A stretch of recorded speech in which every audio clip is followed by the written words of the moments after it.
गावामध्ये होत असलेल्या सभेच्या निमित्त या सभेचे अध्यक्ष रामभाऊजी नलवडे ही जी निवडणूक आपण लढवतोय ते महायुतीच्या माध्यमातून महायुती आदिनाथ बचाव पॅनल या महायुतीतले आपले सहकारी शिवसेनेचे एकनाथ शिंदे गटाचे नेते महेशजी चिवटे साहेब, भाजपचे नेते गणेशजी चिवटे साहेब, व्यासपीठावरती उपस्थित मी सगळ्यांची माफी मागून या ठिकाणी नामोल्लेख टाळतो. वेळाभावी सभेला बराचसा उशीर झाला. या निमित्तानं गावातले उपस्थित असलेले दादासाहेब जाधव, प्रवीण बिनवडे, मोहन शेळके, ब्रह्मदेवराव, सुदाम शेळके, त्र्यंबक केकाम, किरण गुंदे, लक्ष्मण गुंदे, बाळासाहेब पाटील, रावसाहेब जाधव, आप्पा जगदाळे, विलास वाघमारे, शहाजी सुरवसे, गोपीनाथ दघाटे, अशोक बुधवंत, दादासाहेब शिंदे, जलाल शेख, बलबीन दघाटे, ज्योतिराम दघाटे, कांतीलाल पवार, मुनीर शेख, गावचे उपसरपंच ज्ञानेश्वर जाधव, प्रवीण बिनवडे सरपंच आपले राखवाडीचे, मंगेश मोडके, बाळू कानडे, रफिक शेख, अर्जुन रासकर, सुभाष पाटील, सचिन बर्डे या निमित्तानं उपस्थित असलेले गावातले वडीलधारे आदिनाथ सहकारी साखर कारखान्याचे सभासद, ग्रामस्थ बंधू, तरुण मित्र, उपस्थित सर्व पत्रकार बंधू, आज आदिनाथ सहकारी साखर कारखान्याच्या निवडणुकीच्या प्रचार दौऱ्यामध्ये जायगावमध्ये आल्यानंतर आपण मोठ्या संख्येने या ठिकाणी उपस्थित राहायला आमचं सगळ्यांचं स्वागत केलं. त्याबद्दल सगळ्यांचं मनपूर्वक या ठिकाणी धन्यवाद व्यक्त करतो. आदिनाथ सहकारी साखर कारखान्याची निवडणुकीची प्रक्रिया सुरू झाली आणि तुम्ही बघितलं असेल की कशा कशा घडामोडी सुरू झाल्या. सुरुवातीला ही निवडणूक होईल असं कोणाला वाटलंच नाही आणि मग सुरुवातीला अनेक वेगवेगळे विषय आले की एकत्र बसून बिनविरोध करावी, त्या गटाने असं करावं, त्या गटाने असं करावं, अशा प्रकारची चर्चा त्या ठिकाणी होत. त्या सगळ्या चर्चेमध्ये माझी सकारात्मक भूमिका होती की बाबा आदिनाथ आपल्याकडं व्यवस्थितपणे चालला पाहिजे आणि तो वाचला पाहिजे ही प्रामाणिक माझी इच्छा होती. आणि त्याप्रमाणे आपण ज्या वेळेस आपल्याला गटातटाच्या माध्यमातून कुणाचे निरोप आले त्या वेळेस आपण भूमिका घेतली. सगळे बसून ठरवलं तरी माझा काही हरकत नाही, पण कुठल्याच गटानं अशी भूमिका घेतली नाही की मी कारखाना चालवतो. नुसतं बिनविरोध करा म्हणजे वाटून खायचे का? कोणीतरी म्हणलं पाहिजे ना की बाबा मी चालवतो. माझे ओपन सगळ्या नेतेमध्ये महेश शेळके आल्यावर, गणेशराव आल्यावर म्हणलं किंवा कोणी याच्यामध्ये भूमिका घेतली तरी माझी तयारी आहे, मी पाठिंबा सुद्धा द्यायला तयार गटाचा. त्याच्या मागची माझी प्रामाणिक भूमिका होती की बाबा ही एक तर सगळा हा अडचणीचा सगळा व्यवसाय आहे आणि त्या परिस्थितीमध्ये कोणीतरी जबाबदारी घेऊन हे काम केलं तरच आणि एक हाती त्याला डोकं लागलं तरच यातून आपण सगळेजण ही तालुक्याची अस्मिता वाचवू शकतो. आणि ही भूमिका पहिल्या दिवसापासून मी घेतलेली होती आणि त्यामधून तुम्ही बघितलं असेल की पुढे वेगवेगळ्या गटाच्या वेगवेगळ्या भूमिका झाल्या. बघितलं असेल माझा फॉर्म आल्यानंतर जास्त उलाढाली सुरू झाली. सुरुवातीला सगळी एकत्र यायला निघालेली, पुन्हा फटाफटी सुरू झाली. कोणी मधीच ब्रेक लावतोय, पुन्हा पळतोय, पुन्हा थांबतोय. त्या सगळ्या घडामोडी तुम्ही जवळला बघताय. तो विषय बाजूला राहिला. पण हे सगळं होत असताना यावेळेस मी भूमिका घेतली की बाबा मी स्वतः ह्याच्यामध्ये उभारतोय, कारण तो माझा ह्यात काय आदिनाथच्या निर्मितीमध्ये आदिनाथ चालू व्हायच्या अगोदरचे सभासद आम्ही आहोत. आदिनाथची निर्मिती किंवा आदिनाथच्या निवडणुका कपाटात मी 3 वेळा झाल्या. आदिनाथ जागेवर नसताना सुद्धा निवडणुका झाल्या, 3 निवडणुका झाल्या. आणि त्या वेळेसपासून शिंदे कुटुंबियाने आमच्याकडे पाणी नव्हतं आणि पाणी नव्हतं म्हणून आम्ही कंजरमधल्या जमिनी भांगे कुटुंबियांना आम्हाला त्या ठिकाणी 50-52 एकर जमीन दिली आणि त्या ठिकाणी माझ्या माहितीप्रमाणे 81-82 आम्ही त्या ठिकाणी जमीन दिली आणि तिथं त्या शिंदे कुटुंबियाची जमीन होती. आम्ही कंदर सोसायटीतनं आदिनाथचे सभासद झालो आणि त्या कारखान्याच्या प्रक्रियेमध्ये माझा फार जवळून संबंध आहे. या आदिनाथच्या निर्मितीपासून प्रत्येक वर्षी अनेक चेअरमनला माहिती आहे. माझा स्वतःचा ऊस घालायसाठी सुद्धा मी अनेक वेळा आदिनाथमध्ये त्या सगळ्या प्रक्रियेमध्ये जायचो. वामनदादा चेअरमन होते त्यावेळेस मी बाहेर वाट बघत बसायचो ऊस घालायचा. ह्या सगळ्या ह्याच्यामध्ये आदिनाथचा संबंध तसा माझा फार जवळ.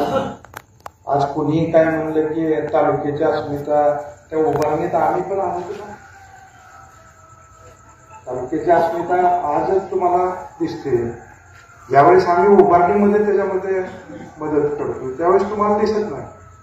ज्या वेळेस आदिनाथला मदत लागली त्यावेळेस अनेक वर्षाचे रिपोर्ट आहेत. म्हणजे पिंपळनेर कारखाने अनेक वेळा मदत केली. मी स्वतः महेशरावला विचारलं त्याचे कारण माहिती नाही. महेशरावने ज्यावेळेस चालवायचा निर्णय घेतला किंवा मागं मला वाटतं आपल्या यांनी डोंगरी चेअरमनने एकदा नाही आपले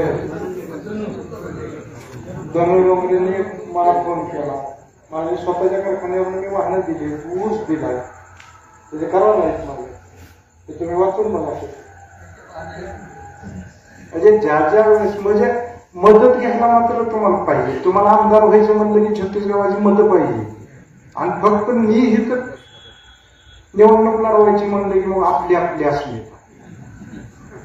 ह्या कुठल्या पद्धती काढल्या. शेवटी लोकांची लोकशाहीची पद्धत हे आली आणि लोकांनी त्याच्यामध्ये जे काम करणार आहे त्याच्या मागे लोक उभारतात ना. म्हणजे असं काही नाही की गणपतरावचं गाव मोहोळ तालुक्यात 50 वर्ष सांगोला तालुक्याची सेवा केली ना. गणपतराव कशामुळे केली? चांगलं काम केलं म्हणून केलं. पण तुमच्याकडे तर पिढ्या राहू. एवढं मोठं 40 गावं पाण्याखालचे आहेत. कुठल्या तालुक्याला 40 गावाला पहिलंच पाणी आहे उजनीचे? आवाज येत नाही का माझं?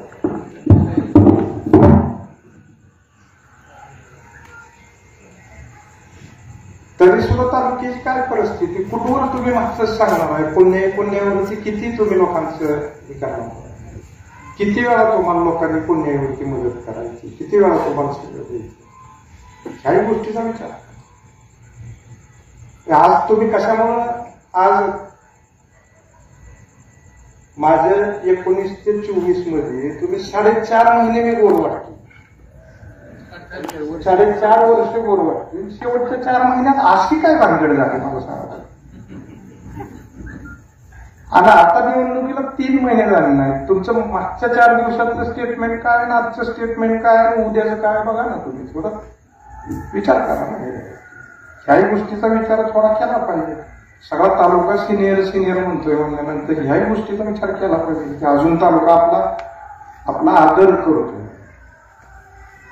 तर आता निवडणुका लढवून किती दिवस झाले तुम्हाला? 2014ला लढवून लोकमतात कधी गेलाय का तुम्ही? डिपॉझिट गेलं आणि माझ्याच नावानं बोलण्यात काय पॉईंट आहे? त्यालाही 10 वर्षाचा कालावधी झाला. ह्याही गोष्टीचा थोडा विचार केला पाहिजे. आज मला सांगा की यामध्ये मी निवडणुकीची भूमिका घेतली. हे सगळ्या मंडळींनी गट छोटा होता तरी सुद्धा अर्ज भरा म्हणल्यानंतर सगळ्या मंडळींनी अर्ज भरले. अनेकांनी पुन्हा अर्ज काढून घ्या त्या प्रक्रियेमध्ये या ठिकाणी मला मदत केली. इथल्याही गटामध्ये दिवाण बागेल असतील, सचिन काळे असतील, संतोष पाटील असतील, सौ शारदाताई आदिनाथ मोरे असतील, ह्याही मंडळींनी माझ्या विनंतीवरनं या ठिकाणी विड्रॉल केलं. दुसरं महत्वाचं या सगळ्या प्रक्रियेमध्ये बारामती अग्रणी रोहितदादांनी ज्यावेळेस माझी चर्चा झाली त्यावेळेस त्यांनी सहकार्यामध्ये कुठलं पक्षीय राजकारण कुठंच केलं नाही. म्हणजे तुम्ही जिल्ह्यात बघा, पुणे जिल्ह्यात बघा किंवा राज्यामध्ये जरी तुम्ही गेला तर पक्षावरती कधी सहकार्याचा निवडणुका होत नाही. आणि त्यांनी चांगल्या भूमिकेतून की बाबा आदिनाथ सहकारी साखर कारखाना वाचला पाहिजे त्यांनी यामध्ये आपल्याला मदत केली.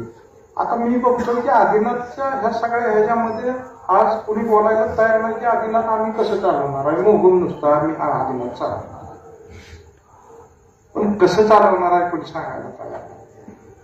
तुम्ही आज सगळी भाषणं बघितली त्या ठिकाणी, तर काय परिस्थिती असते. आदिनाथ वाचवण्याच्या बाबतीत कुणी काय त्याच्यावरती बोलले. नुसतं संजय मामाने कारखाना विकला. अरे ते माझा धंदा होता ना, माझा प्रायव्हेट धंदा होता. पण धंदा करायला पहिल्यांदा अक्कल लागते तेव्हा धंदा करायचा. कमिशन खाणं आणि चोऱ्या करणं हा काय धंदा नाहीये मी सांगतो. आणि मग त्या धंद्यातली मला अक्कल असेल ना, कधी करायचा, कधी कमी करायचा, कधी वाढवायचा, हे जे अक्कल असायला पाहिजे की नाही धंदा करायचा. मामाने कारखाना ऐकला. अरे मामाने कारखाना ऐकला म्हणून आदिनाथ कसा चालू होणार आहे ते सांगा ना तुम्ही. ह्या गोष्टीवरती कोणी बोलतंय का? आज आम्ही विचारतो का वाळूचा दर आता 35 वरनं 25 वर आला म्हणून तुम्ही 30 वर आजचा करायचा धंदा बंद करून टाकला. आता मला सांगितलं की 35 वरनं वाळू 25 वर आली म्हणून परवडत नाही. मग मी म्हणायचं का बंद केला वाळूचा धंदा? माझा तर दिवसा उजेडाचा आहे ना. शेवटी मी माझा धंदा काय करायचा आहे माझा अधिकार आहे. आजची साखर कारखानदारीची परिस्थिती बघितली. आज साखर कारखानदारी सिंगल साखर कारखाना प्रायव्हेटमध्ये चालवणं फार जिकरीचं झालं. तुम्ही बघा पुढं आता सगळे ग्रुपच टिकणार आहे. या अजितदादाच्या ग्रुपचे मला वाटतं 7 का 8 कारखाने आहेत. रोहितदादांच्या ग्रुपचे 4-5 कारखाने. मी ज्या ग्रुप बरोबर जॉईन झालो, मी 100% कारखाना विकला नाही. माझी पार्टनरशिप आहे त्याच्यामध्ये. पण मला धंदा करायचा आहे म्हणलं तर मला कळतंय ना ते व्यवसाय कशा पद्धतीने. पण त्याच्यामध्ये कुठल्या लोकांचा तोटा झाला. आज तुम्ही नारळ फोडायला नेते मंडळी आणताय. 2-2 कारखाने ऐकलेली, बँकांचे पैसे बरोबर विजय शुगर आणि आलेगाव शुगर बँकेचे पैसे किती होते? विजय शुगरचे 300-350 कोटी रुपये होते. तो कारखाना आम्हीच घेतला. कितीला घेतला? 125 कोटीला. आता राज्याला जर यांचं काय सापडलं नाही कायदेशीररित्या तर बँकेला 2-250 कोटीला सुनार आलं. त्या ठिकाणी आलेगाव शुगरची काय परिस्थिती? आलेगाव शुगरवरती 250-300 कोटी रुपये कर्ज होतं. तुमचे शेअरचे पैसे परत दिले का तुम्ही? आज मी माझ्याकडे ओपन आव्हान केलं. मी कारखाना उभा करत असताना लोकांनी मला विश्वासाने जवळजवळ सुरुवातीच्या कालावधीत 18 कोटी रुपये गेले होते. पुढे 26-27 कोटी झाले. आज पण माझं जाहीर आव्हान असतं लोकांना की ज्याला शेअर्स काढायचे त्याने आज अर्ज द्या, 15 दिवसाच्या आत तुमचे पैसे परत केले जातात. माझ्याकडे अर्ज आला की 15 दिवसानं चेक तयार होतो आणि पैसे घेऊन जावा. अशाच काही जणांनी अफवा उठवल्या, लोकांनी अर्ज दिले. मी त्याच्यामध्ये जवळजवळ आतापर्यंत 27 कोटीमध्ये जवळजवळ 20-22 कोटी परत केले. लोकांनी पुन्हा अजून 2-4 कोटी आणून दिले. मंगळामध्ये आणतो ही विश्वासार्हता महत्वाची. एक कारखाना केला का नाही केला का, किती पैसे आपल्याला मिळाले हा पार्ट वेगळा. पण शेवटी सगळ्यात मोठी आहे ती विश्वासार्हता आहे. आणि मी जे काम करतो ते विश्वासार्हतेसाठी काम करतो. आरोप तर मी राजकारणात आल्यापासून अनेक जणांनी केले. मोहन काही बोलता येत. आणि आपल्याकडे तर अशी परिस्थिती झाली की आता ते बघायला जातो. इथले काय किस्से ऐकतोय म्हणजे एकदा काहीतरी सूतगिरणी काढायची म्हणून इथल्या नेत्याने काहीतरी पैसे गोळा केला. मला ती किस्सा कोणतरी त्या दिवसाने फोनवर सांगितलं असं काहीतरी. आणि मग 27-28 लाख रुपये सगळ्या लोकांनी गोळा केले होते. आणि इथनं नेते निघाले मुंबईला काय. आणि मुंबईला म्हणजे आपण तिथे पैसे भरू आपली सूतगिरणी करण्यासाठी. आणि सकाळ सांगितलं पुण्यात हॉटेलला झोपल्यावर गाडीतनं बॅग गेली. म्हणजे असला तर उद्योग नाही केला मी. म्हणजे शेअरचं गोळा केलं आणि कुठंतरी चोराने काय केलं असलं तर प्रकार मी नाही ना केलं. बोलायला काय तुम्हाला तोंड आहे, आम्हालाही तोंड आहे, बोलता येतं, वैयक्तिक पातळीवरती बोलता येतं. पण शेवटी राजकारणामध्ये बोलून विकास होणार नाही. याही गोष्टीचा या ठिकाणी विचार करणं गरजेचं आहे. आता या ठिकाणी मी कारखाना विकला त्याच्या अडचणी वेगवेगळ्या सांगितल्या. एकतर सरकारची धोरणं, सरकारची प्रायव्हेट कारखान्याला कुठल्याही प्रकारची मदत नाही. आज कोऑपरेटिव्ह कारखान्यावरती पूर्ण सरकारचा फोकस आहे. आणि भाजपच्या सरकारने भूमिका अमित शहा साहेब झाल्यापासून हे कारखाने वाचले पाहिजे, सरकार वाचलं पाहिजे. चांगल्या पद्धतीची भूमिका घेतल्यामुळं सरकारला, नाहीतर सरकारी कारखाने तुम्ही पुढे जाता. एक असा टर्न सुरू झाला की एक सरकारी कारखाने प्रायव्हेटवाले घेत होते. ती सायकल सरकारच्या धोरणामुळे उलटी झाली. आज उलटी सायकल झाली. कशामुळे झाली? तर सरकारनं त्याच्यामागे उभं राहायची भूमिका घेतली ना. आता याच्यामध्ये प्रायव्हेटमध्ये आम्हाला कुठल्याही प्रकारची मदत नव्हती. आता जे ग्रुप मोठे आहेत त्यांचा पार्ट वेगळा आहे, त्यांचा अनेक व्यवसाय आहे. ह्या व्यवसायात समजा नफा नाही झाला तर दुसऱ्यात होतोय, दुसऱ्यात नाही झाला तिसऱ्यात होतोय. आणि ह्या मोठ्या ग्रुप बरोबर मी सुद्धा जॉईन झालो की बाबा हिता आपला एकट्याचा ह्या सगळ्या धोरणामध्ये, आणि शासनाची धोरणं काही 1-2 दिवसाची नसते. 5-5, 7-7, 10-10 वर्षाची जवळ उद्योगाची धोरणं करावी. त्यावेळेस त्याचे रिझल्ट मिळायला चालू. आणि आत्ताच्या कंडिशनमध्ये ह्या सगळ्याचा विचार करून मी व्यापारिक दृष्ट्या त्यातनं हा निर्णय घेतला. दुसरी बाजू आदिनाथ सहकारी साखर कारखान्याला सरकार काय काय मदत करते. पहिली गोष्ट, लागेल तेवढा फायनान्स सरकार देते. समजा त्याच्या शेवटी बँका फायनान्स कशावरती देते की असेट आणि लायबिलिटी देते. समजा आदिनाथ कारखान्याचं 300 कोटी असेट असतील तर त्याच्यावरती बँक किती फायनान्स करेल? साधारण फार तर प्रेशर दिलं तर 75% त्याच्या, म्हणजे 300 कोटीच्या 200-250 कोटी. पण आजची कारखानदारीची परिस्थिती बघितली तर आज असेट आणि लायबिलिटीच्या वरती लायबिलिटी प्रत्येक कारखान्यात. त्याच्यामध्ये सरकारने काय भूमिका घेतली आज की असेट आणि लायबिलिटी मधला जो गॅप आहे त्याची गॅरंटी सरकार द्यायला. म्हणजे समजा मला आता आदिनाथला 450 कोटी लागणार आणि माझं आदिनाथचं व्हॅल्युएशन आज 300 कोटी. 25% जरी मार्जिन म्हणलं तर माझा रेशो किती येतोय? साधारण 250 कोटी मला समजा फायनान्स करू शकतो. पण ऑलरेडी माझ्याकडे आज 300 कोटी आहे. मला आदिनाथ चालू आहे 100 लाख. तर वरच्या ह्या 150 कोटीची जबाबदारी गव्हर्नमेंट घ्यायला लागला. हा फायदा कॉपरेटिव्ह म्हणून. दुसरं महत्वाचं की ऊसाचे दर, साखर कारखानदारीतल्या अडचणी, ह्यामध्ये केंद्र सरकारने एक चांगल्या पद्धतीचा निर्णय घेतला की सुरुवातीला आपल्याला डिस्लरीची लायसन्स फक्त ज्याच्याकडे मॉलेसिस आहे त्यालाच देते. आणि आज शासनाने निर्णय घेतला की ज्या कारखान्याकडे मॉलेसिस बेसची डिस्लरी आहे त्यांना मल्टी ग्रेड डिस्लरी द्यायचा निर्णय घेतला. त्याचा GR काढला.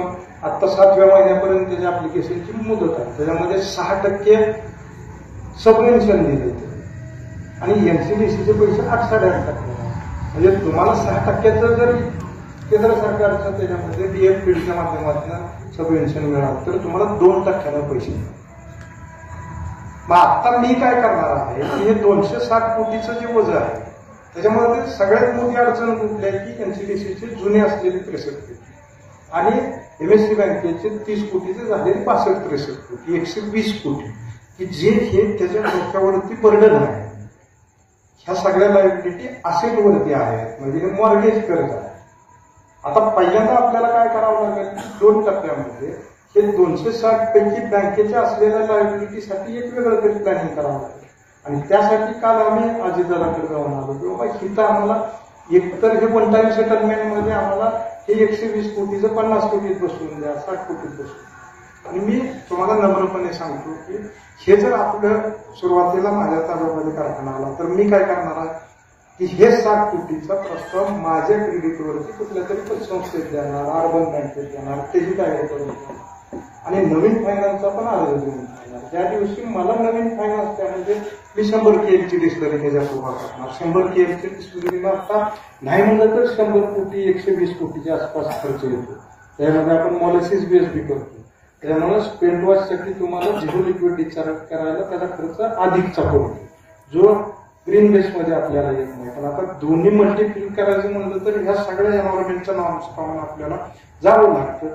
म्हणून मी काय करणार की आता हे 100 कोटीची डिस्लरी समजा 100 कोटीची आहे प्लस इकडचे मला 50-60 कोटी आले. ते साधारणतः माझ्या लायबिलिटी किती वाटते 150-200 कोटी. आणि ह्या ज्या राहिलेल्या कर्मचाऱ्याच्या शासकीय देण्याच्या ह्याच्यासाठी मी वेगळा प्रस्ताव NCDCला अजितदादाच्या माध्यमातून द्यावा आणि ते शासनाकडून मी वेगळ्या पद्धतीनं मंजूर करून अशा पद्धतीचं नियोजन ह्याच्यामध्ये केलंय. त्याच्यामुळे तुम्ही निश्चिंत असा. शेवटी मी माझ्या आयुष्यातली ह्या सगळ्या व्यावहारिक दृष्ट्या 20-20 वर्ष 25-25 30 वर्ष याच्यात लागले. त्यामुळं हे करण्याच्या दृष्टीनं मला कुठल्याही प्रकारची अडचण नाही. मी मुद्दाम छाती ठोकपणे सांगतो. आणि हे एवढं सोपं नाही. आता उजनी 110% बोलून आज कमी पडती दररोज. हे तर पैशाचे विषय आहे. पैसा काय असा नाहीये. पाणी कमी पडतंय म्हणजे पैसा कितीही असला तरी तो पूर्ण नाही. ह्याची अक्कल मला आहे. तर मी ह्या धंद्यात पडताना एकदम शून्यात पडलेला माणूस आहे. त्यामुळे मला ह्यातलं अनुभवाने शिकवलं. हे काय म्हणजे पुस्तकातलं वाचून ज्ञान नाही, कुठल्या टेक्निकलवाल्यांचं ज्ञान नाही. आणि ह्या पद्धतीनं त्यातला खडा ना खडा त्यावेळेची ती गरज माझी होती. म्हणून ह्याच्यामध्ये मी पडून ते सगळं स्वतःला आत्मसात केलेलं आहे. त्यामुळे त्या बाबतीत तुम्ही निश्चिंत असाल की मी ज्या पद्धतीने सांगतोय तुम्हाला की 1 वर्षाच्या तिथलं सगळं चित्र बदललेलं दिसत. कारण मी कारखाना 6.5 महिन्यात उभा केला. पुढचा सीझन तर चालू होईल. पण आपलं डिस्लरीचं काम सुद्धा 6-6.5 महिन्यामध्ये पूर्ण करायच्या दृष्टीने याचा निकाल लागू द्या 19चा. 6 महिन्यानंतरचं चित्र तिथलं बघा तुम्ही स्वतः. त्यात नक्कीच मी कुठं सुद्धा कमी पडणार नाही. हे या निमित्तानं मी आपल्याला सांगतो. आज विधानसभेच्या निवडणुकीनंतरची परिस्थिती तुम्ही बघताय. विधानसभेमध्ये माझ्यावरतीच आरोप केले कागदावरचा विकास, कागदावरचा विकास आहे तर का माणसाला रोबोट काय त्याचं कमिशन आणून दिलं? कागदावरच्या विकासाचं कमिशन मिळू शकतं का? काय एवढी गडबड झाली? बरं आज मला सांगा, बजेटचं वार्षिक अधिवेशन बजेटचं झालं. 1 रुपया तालुक्याला आला का? 1 रुपया तरी आला का तालुक्याला बजेटमध्ये? मी कोविडची 2 वर्ष जर सोडली तर वर्षातलं अधिवेशन किती होतं? 1 बजेटचं अधिवेशन होतं, 1 पावसाळी अधिवेशन होतं आणि 1 हिवाळी अधिवेशन. त्या तिन्ही अधिवेशनामध्ये 1 तरी अधिवेशन असं दाखवलं की तिथं करमाळा तालुक्याला पैसा मिळाला. काही ना काही तिथं माझ्या पत्रामध्ये तालुक्याच्या विकासासाठी घेऊन आले आणि त्याचं कमिशन खात बसलो. आज काय परिस्थिती आहे? आज मी आणलेली काम आहे त्याच्यावरती तुम्ही आधी ह्याला कॉन्ट्रॅक्टरला बोलवून घेता, त्यांना झोपाट्या घालताय, बेळगाव सारख्या योजनेमध्ये पाईप जाळून टाकताय. म्हणजे इथं काय आपला त्या ह्याच्यासारखा मागचा जोक करायचा करायचा त्या पद्धतीने जाऊन चालणार आहे का? विकास होणार आहे का? मला सांगा, माझ्या अगोदर पण तुमची कामं चालूच होती ना. तुमच्या कालावधीतली बी कामं माझ्या अगोदर चालू होती. मला वाटतं तुमचा पारेवाडी बसण्याचा ह्याच्यापर्यंतचा आवाटीपर्यंतचा रोड होता. कुठल्याही कॉन्ट्रॅक्टरनं सांगावं की इथं आमदारांनी दमदाटी केली, बोलवून घेऊन काय केलं म्हणून. माझ्या कालावधीत म्हणजे जुनी सुद्धा काही कामं तुमच्या कालावधीत थोडं तरी पाळायला पाहिजे की त्याच्यात. आता मी आणलेली काम आहे, आता मी आणलेल्या पाटली किती तोंड घालावं त्याला तरी काय मर्यादा पाहिजे. मी थोडं तरी वाटायला पाहिजे की तुमचं आणलेलं असलं तर अख्खी पाठी हा ना हो, मला काय येणं नाही. पण लोकांनी ह्याच्यात आणलेले ह्याच्यात कशाला वाढ घालायला? स्वतः कर्तृत्व नाही तर 3,000 6,000चा आणा ना. आणि काय खायचंय ते खावा ना. त्यात कशाला लोकांना धोका घालता? ह्याही गोष्टीचा आज आपण सगळ्या मंडळींनी विचार केला पाहिजे. तुम्ही बघताय की युती आघाड्या पहिलेही झालेले आहेत, एकेकाचं येडं झालेले, आता डबल सुरू आहे. तुम्हाला वाटतं मी या ठिकाणी युती आघाड्या करत असताना त्यांची झालं की कसा माझ्याकडनं कधीच त्याच्याबद्दल असं हे झालं नाही. एवढं 4.5 वर्ष कोण टिकलं का फोन करून? आज काय परिस्थिती आहे? 3 महिन्यानंतर तुमची काय स्टेटमेंट काय येते, आज काय येते? किती फसवणार किती हो लोकांना. पण हे फसवा शिकायसाठी घोडाला का आगी लागायला लागली? कारण ही सगळा खेळ इकायचा होता ना, वाट लावायची होती. त्यात पण पुन्हा काय मिळतंय काय? हिची आग लागली दिसते असं वाटतं. ते मंदिर सुधारतंय ह्याचं दुःख व्हायला लागले, कारण काहीच मिळत नाही ना. ह्याही गोष्टीचा आपण सगळ्यामध्ये विचार केला पाहिजे. जेव्हा नक्की कशासाठी चाललेली ह्याच्यामध्ये तुम्ही बोला ना, जाहीरपणे बोला. कसं करणार आहे सांगा. नसेल तर समोरासमोर बसू, मीडिया पुढे बसू, सांगू, एकमेकाला सांगू आपण मी कसं चालवणार आहे, त्यांनी सांगायचं कसं चालवणार आहे. ऊस कुठनं येतो, कुठनं पुन्हा वजन केल्यापासून कुठं जातो, आत गेल्यावर त्याचं काय होतं, पुढे जाऊन काय होतं, मग साखरेपर्यंत कसा येतो,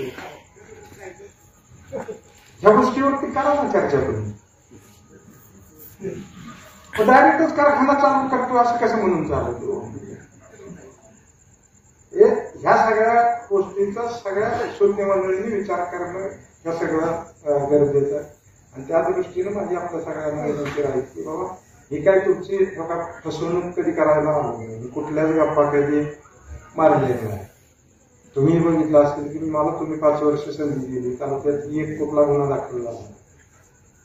मागे 14 ते 19 मध्ये जो प्रकार झाला ते 3 महिन्यात झाला.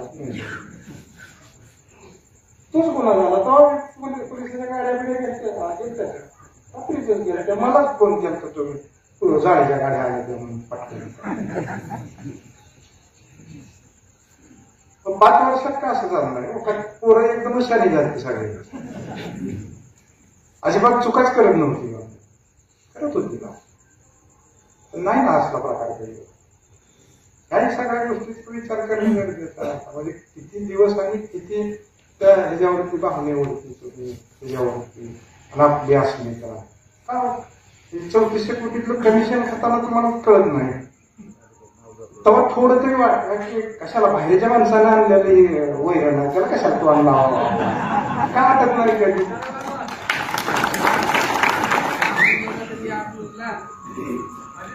त्यात लगेच तुम्ही पिंडीत तोंड घालता आणि मग काय करायचं म्हणलं की लगेच सगळ्यांनी म्हणायचं नाही नाही आपलं आपली. हे सगळ्या गोष्टीचा विचार केला पाहिजे. कोणाच जेव्हावरती तुम्ही करायला चालला त्याही माणसांचं सगळं बघा. डीसीसी बँकेची वाट लावली ना, कोणी लावली, सगळ्या जिल्ह्याला म्हणताय ना, कोणी सांगावं की बाबा. आणि मी जाहीरपणे सांगतो माझ्या युनिटचा 1 रुपया बुडला आहे असं बँकेच्या कुठल्याही अधिकाऱ्याने म्हणावं की याच्यात संजय बाबाच्या युनिटमध्ये 1 रुपयाची प्रसिद्धी बँकेला बसलेली आहे. आज 5 वर्ष काही परिस्थिती झाली बँकेची आणि बँक अडचणीत आल्यामुळे पुन्हा तालुका जिल्ह्यातल्या कारखाने अडचणीत यायला लागले. कारण जो बँकेकडनं रुटीनमधल्या कारखान्याला गेला कशाला तुम्हाला वाईट ठाणे जिल्ह्याच्या बँकेकडे जावं लागेल.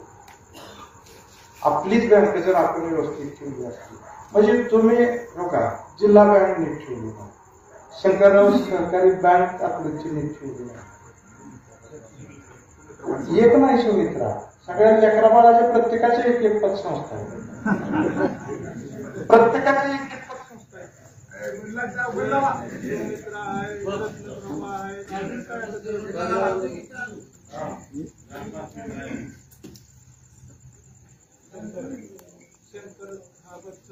विजय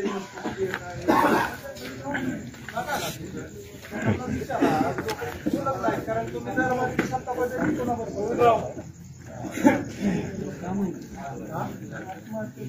लोकांनी आत्महत्या केल्या त्याच्या टीव्हीसाठी ह्यासाठी. याही सगळ्या गोष्टीचा आपण शून्यपणे विचार केला पाहिजे की मी काय सांगतोय, मी आदिनाथच्या बाबतीत जे सांगतोय त्याच्यावरती तुम्ही विचार करा. बाबा मी कारखाना कसा चालू करावा म्हणून तुम्हाला सांगतोय, त्याच्यामध्ये कुणाची मदत घ्यावी, बरं ज्यांची मदत घ्यायची त्यांच्याकडे जाऊन आपण विचारून हे सगळं करतोय. त्यामुळं ह्या सगळ्या गोष्टीचा शांतपणे विचार करा. ही संस्था आहे, आमदारकी खासदारकी हे भाग वेगळे आहेत मी सांगतो, पण ही सहकारी संस्था ही तालुक्याची अस्मिता असते आणि त्याच्यातली एक चूक हे 2-2, 3-3 पिढ्याचं नुकसान करून जाते. आज मला सांगा आदिनाथचं स्वप्न कधी बघितलेलं सुरुवातीला मला वाटतं गिरधरबाई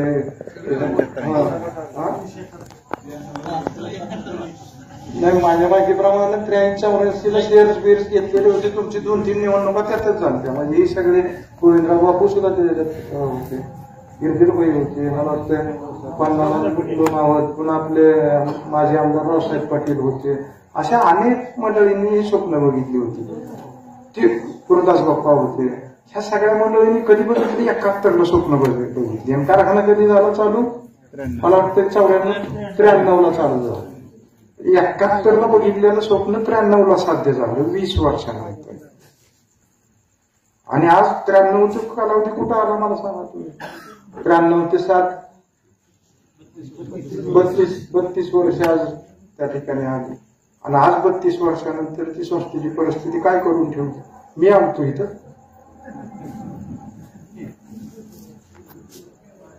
फिरून फिरून सगळ्यांनी चुकीचे केले. ह्या गोष्टीचा सगळ्या लोकांनी विचार करावा.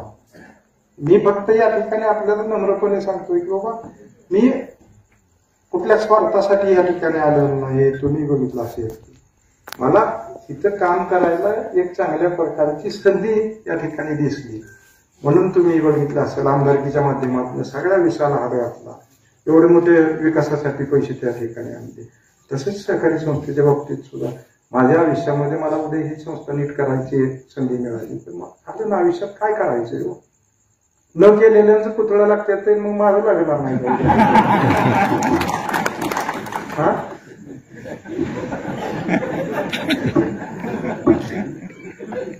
2-2, 3-3 वेळा ताब्यात म्हणजे देऊन सुद्धा त्या अवस्था होती. म्हणल्यानंतर माझा बारका उभा करते फोटो ठेवते त्याच्यासाठी तरी करील का नाही मला सांगा बरं. ह्या सगळ्या गोष्टी आता उद्या ह्याच्यावरती पुन्हा टिंगलतावारी होईल. त्याच्यावरती अजून वेगवेगळं बोललं जाईल. पण शेवटी आता काय अशी परिस्थिती झाली की आता ते बोलू का नको असं झालं. पुढं आता बोल पुन्हा एक राहू दे शिल्लक वेळ काळ बघून बोलू सांगतो मी म्हणजे काय अवस्था झाली तर त्या बोलायला सगळ्यांनाच येतो.